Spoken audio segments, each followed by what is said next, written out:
सभी को नमस्कार। मैथमेटिकल फिजिक्स में हमने लास्ट क्लास में बात की थी लेजेंड्रे फंक्शन के बारे में, है ना। लेजेंड्रे फंक्शन के बारे में हम बात कर रहे थे। उसके डिफरेंशियल इक्वेशन को हमने सॉल्व किया था कुछ इस फॉर्मेट में, y = a0 y1 + a1 y2। ठीक है, दो सॉल्यूशन हमारे पास आए थे। y1 = वैल्यू आई थी a0 1 minus n × n+1 upon value आ गई फैक्टोरियल 2 x² प्लस में n × n-2 n+1 n+3 upon value आ गई factorial 4 x⁴ and so on. और y2 की जो वैल्यू आई थी वो वैल्यू आई थी a1, ये वैल्यू आई थी, है ना। a0 और a1 तो मल्टीप्लिकेशन में था। x माइनस वैल्यू थी n-1 n+2 upon factorial 3 x⁴ plus में वैल्यू आ गई n-1 n-3 n+2 n+4 upon factorial 5 x⁵ and so on. ठीक है, ये वैल्यू हमने कैलकुलेट की थी। अब हम कहें कि ये वाले जो पद हैं हमारे पास, जो y1 की जो वैल्यू आई है, ये y1 जो है, y1 बेसिकली n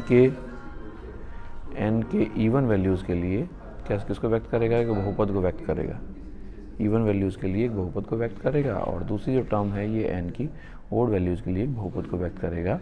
एंड इसमें अगर n = 0 रख दें, 2 रख दें, 4 रख दें, है ना, और 6 रख दें and so on, even values. और इसके लिए n = 1 3 5, मतलब n = 0 रखें तो 1 के आगे वाली सारी टर्म कितनी हो जाएंगी? 0 हो जाएंगी। n = 2 रखें तो यहाँ तक की टर्म आएंगी, आगे वाली सारी, इसमें n-2 आएगा, अगली में n-4 आएगा, ये सारी टर्म कितनी हो जाएंगी? 0 हो जाएंगी, है ना। ऐसे n = 1 रखें तो आगे वाली सारी टर्म 0 हो जाएंगी, n = 3 रखें तो इसके आगे वाली सारी टर्म 0 हो जाएंगे। तो कोई भी सॉल्यूशन लेकर हम लेजेंड्रे फंक्शन की वैल्यू कैलकुलेट कर सकते हैं ना।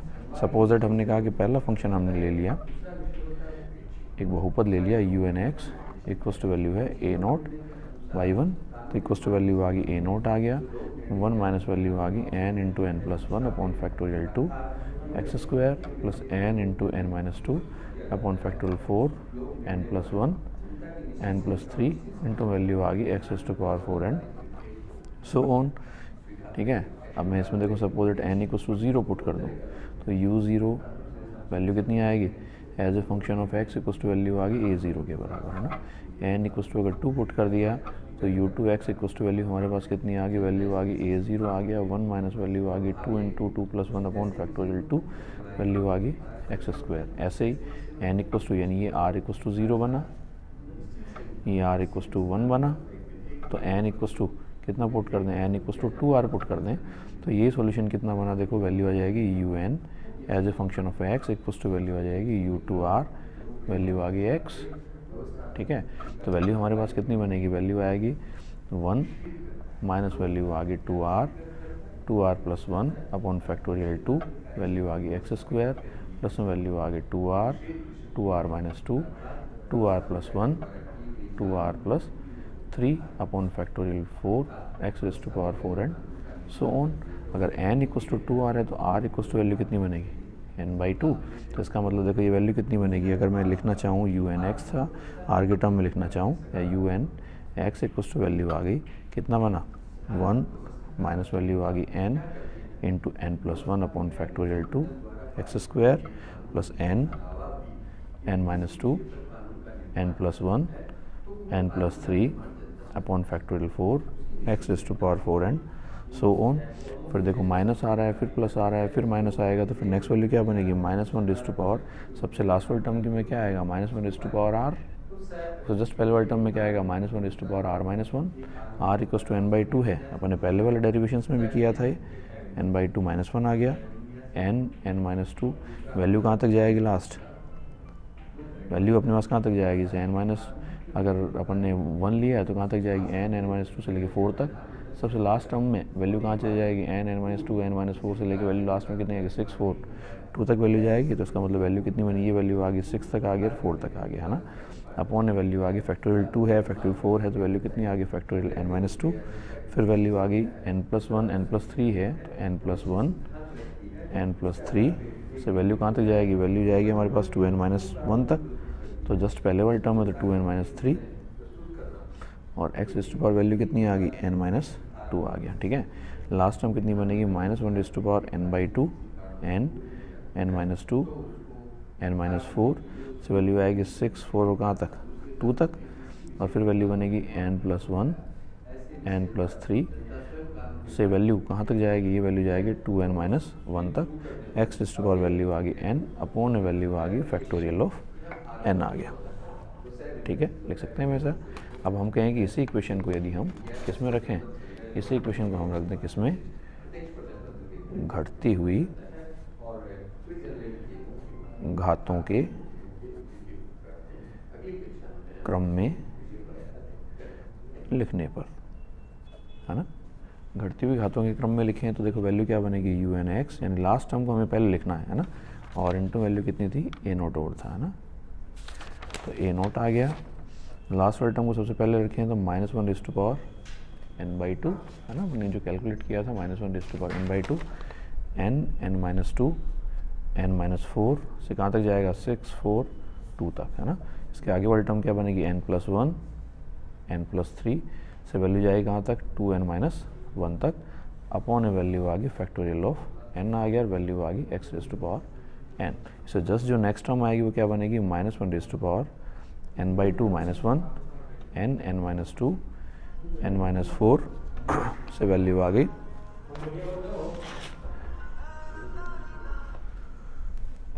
गई कहाँ तक, 6 आ गया, 4 आ गया, फिर वैल्यू आ गई n+1 n+3 से वैल्यू आ गई ये आ गया हमारे पास 2n-3 तक, और अपॉन वैल्यू आ गई factorial n-2 x raise to power n-2, और सबसे लास्ट वैल्यू हमारे पास कितनी आ गई, 1 तक वैल्यू आ गई। तो इसको हमने क्या किया, घटती हुई घातों के क्रम में लिख लिया। सबसे लास्ट टर्म थी उसको हमने सब फर्स्ट में लिख लिया, फिर उसके बाद सेकंड लास्ट टर्म लिख लिया, और सबसे लास्ट में जो 1 शुरू में था उसको हमने कहाँ लिख दिया, सबसे लास्ट में लिख दिया। तो घटती हुई घातों के क्रम में लिखने के बाद, और अब यहाँ हम क्या दें, जैसे पहले वाले डेरिवेशन से हमने हर्माइट पढ़ा था, लागेर पढ़ा था, उसमें जो मल्टीप्लिकेटिव जो थी, मल्टीप्लिकेशन जो था वो हमारे पास हमने डिफ़ाइन किया था। तो a0 की वैल्यू अगर मैं कह दूं, अगर इस इक्वेशन में अगर a0 की value -1 raise to power n/2 135 है ना, मल्टीप्लिकेशन है, से वैल्यू कहाँ तक, वैल्यू हमने पुट कर दिया n-1 तक, और अपॉन वैल्यू आ गई 2 4 6 से लेके वैल्यू आ गई कहाँ तक, n तक अगर मल्टीप्लाई कर दें तो यही un(x) है, ये un(x) किसको मेंशन करेगा, लेजेंड्रे बहुपद को मेंशन करेगा, Pn(x) को मेंशन करेगा, ठीक है। तो अगर मैं ये वैल्यू पुट करूँ तो देखो un(x) वैल्यू कितनी बनेगी, Pn(x) की वैल्यू आ जाएगी, कितना बना, वैल्यू आ गई -1 raise to power n/2, value आ गई 1 आ गया, 3 आ गया, 5 से वैल्यू आ गई कहाँ तक, n-1 2 4 6 वैल्यू आ गई कहाँ तक, n तक, फिर वैल्यू आ गई -1 raise to power n/2 n-2 से वैल्यू आ गई 6 4 2 तक, n+1 n+3 से ये वैल्यू आ गई 2n-1 तक, x raise to power n upon value आ गई फैक्टोरियल ऑफ n, ठीक है, प्लस वैल्यू आ गई -1 raise to power n/2 -1 n-2 से वैल्यू आ गई 6 और 4, फिर वैल्यू आ गई n+1 n+3 से वैल्यू आ गई कहाँ तक, 2n-3 तक, x raise to power n-2 upon value आ गई factorial n-2 and so on, last value कितनी आ गई, 1 आ गया, ठीक है। अब देखो यदि इसको हम मल्टीप्लाई कर दें Pn(x), अगर इसको मल्टीप्लाई कर दें तो देखो ये जो टर्म है 135 से लेके वैल्यू कहाँ तक है, n-1 तक, ये सीरीज़ कहाँ से शुरू है, n+1 n+3 से लेके 2n-1 तक। इसका मतलब मैं क्या कर सकता हूँ, देखो इस सीरीज़ को 135 n-1 से ये जो सीरीज़ कंप्लीट हो गई, 135 n-1 n+1 n+3 से लेके कहाँ तक आ गया, 2n-1 तक आ गया, है ना। तो ये सीरीज़ हमारे पास क्या होगी, कंप्लीट हो गई, ठीक है। तो इस सीरीज़ में से मैंने क्या कर दिया, देखो इसका मतलब पहली जो वैल्यू है वो देखो कितनी बनेगी, ये वैल्यू ऐसी बन जाएगी, 1 आ गया, 3 आ गया, 5 आ गया, n-1 जब है ना, 135 n-1 मल्टीप्लाई हुआ इस सीरीज़ से n+1 n+3, तो ये सीरीज़ कंप्लीट बन गई कहाँ तक, 2n-1 तक। मैंने क्या कर दिया, इसको कॉमन निकाल दिया, ठीक है। अपॉन वैल्यू है, अपॉन वैल्यू कितनी है, 2 आ गया, 4 आ गया, 6 आ गया, डैश डैश वैल्यू आ गई कहाँ तक, n तक, यहाँ वैल्यू कितनी है, फैक्टोरियल ऑफ n आ गया, ठीक है। फैक्टोरियल n को अपन क्या कर रहे हैं, यहाँ भी इस फैक्टोरियल n को अपन ने क्या कर दिया, कॉमन निकाल लिया, ठीक है। फिर ये जो वैल्यू है देखो, ऊपर वाली जो वैल्यू है n, n-2, 6, 4, 2, इसको उल्टा लिखो, 2 आएगा, 4 आएगा, 6 आएगा, लास्ट वैल्यू कितनी आएगी n। ये सीरीज़ भी कितनी है 2, 4, 6 से लास्ट वैल्यू कहाँ तक आ गई n। तो ये दोनों सीरीज़, ये वाली सीरीज़ और ये वाली सीरीज़ क्या हो जाएगी, एक दूसरे से कैंसिल हो जाएगी, है ना। ये कितना बन रहा है 2, 4, 6 से लेके वैल्यू आई n तक, 2, 4, 6 से वैल्यू आई n तक, तो ये दोनों वैल्यूज़ क्या हो जाएंगी, कैंसिल हो जाएंगी। तो यहाँ वैल्यू सिर्फ कितनी बचेगी, x⁻n बचेगा, ठीक है। तो वैल्यू कितनी आ गई, x⁻n आ गया, ठीक है। अब नेक्स्ट वैल्यू में मैं कहूँ कि नेक्स्ट वैल्यू में 135n-1, है ना, इस सीरीज़ से अपन जोड़ रहे हैं। तो इसको क्या करें अपन, ऊपर नीचे मल्टीप्लाई कर दें किससे, 2n-1 से, नीचे भी मल्टीप्लाई कर दें किससे, 2n-1 से। तो 135n-1, n+1, n+3, 2n-3 multiply किया अपन ने, ऊपर नीचे मल्टीप्लाई किया 2n-1 और 2n-1 से। तो ऊपर तो ये सीरीज़ कंप्लीट होगी, वो तो क्या आ जाएगी, कॉमन आ जाएगी, ठीक है। फिर -1⁻n/2, -1⁻n/2 -1 है, तो n/2 कितना बना, n कैसा है, n की वैल्यू है 2r के बराबर, 2r मतलब कैसी वैल्यू है, even। तो n-1 जो है वो हमारे पास कैसा बनेगा, ऑड बनेगा, यानी -1⁻1 कितना बना, -1 बन गया। तो सिंबल किसका आ गया, माइनस का आ गया, ठीक है। फिर दूसरी बात, ये वैल्यू है 2, 4, 6 to n तक, ठीक है। ये वैल्यू कहाँ से कहाँ तक है, देखो 4 आ गया, 6 आ गया, तो ऊपर नीचे भी क्या कर दें, ऊपर नीचे क्या कर दें, 2 से और मल्टीप्लाई कर दें, ऊपर नीचे 2 से और मल्टीप्लाई कर दें, तो ऊपर वाली सीरीज़ क्या बन गई, 2, 4, 6 से लेके n तक। तो ये वैल्यू क्या हो जाएगी, सीरीज़ से क्या हो जाएगी, कैंसिल हो जाएगी, ठीक है, इस सीरीज़ से कैंसिल हो जाएगी। तो सेकंड टर्म हमारे पास क्या बनेगी, देखो वैल्यू आ गई n × n-2 था, है ना। तो ये सीरीज़ हमारे पास इससे कैंसिल होगी। तो सेकंड टर्म आ जाएगी x⁻, तो आ गया n-2 अपॉन वैल्यू आ गई 2 और इंटू वैल्यू आ गई 2n-1, ठीक है। अब नीचे कितना है, फैक्टोरियल n-2 है, हमें कॉमन कितना निकालना है, फैक्टोरियल n कॉमन निकालना है। तो ऊपर नीचे मल्टीप्लाई कर दें किससे, n × n-1 से, ऊपर नीचे मल्टीप्लाई कर दिया हमने किससे, n × n-1 से, ठीक है। तो नीचे वाला क्या बना, n × n-1 × फैक्टोरियल n-2, ये वाली जो टर्म, ये वाली टर्म तो कितनी बन गई, फैक्टोरियल n बन गया। तो ये फैक्टोरियल n अपन ने क्या कर लिया, कॉमन निकाल लिया, बाहर निकाल लिया कॉमन। तो सीरीज़ में क्या बना, ऊपर वैल्यू कितनी आ गई, n × n-1 आ जाएगा।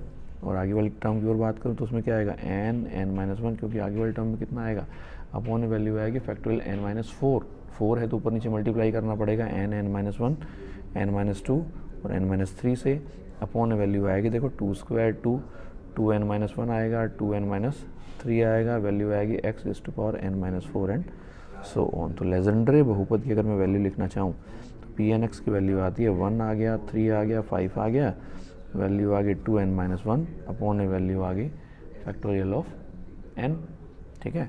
और ब्रैकेट में वैल्यू आ गई x⁻n -n × n-1 upon 2 × 2n-1 x⁻n-2 plus value आ गई n × n-1 n-2 n-3 upon value आ गई 2² × 2, वैल्यू आ गई 2n-1 2n-3 x⁻ वैल्यू आ गई n-4 एंड सो ऑन। तो ये हमारे पास कहलाता है लेजेंडरी पॉलिनोमियल या लेजेंडरी बहुपद, ठीक है ना। Pn(x) ये कहलाएगा लेजेंडरी बहुपद को व्यक्त करेगा, ठीक है। नेक्स्ट हम बात करेंगे किसके बारे में, नेक्स्ट हमें बात करनी है generating function of legendary polynomial, ठीक है। जल्द मिलते हैं नई वीडियो में, बहुत बहुत धन्यवाद, थैंक यू सो मच।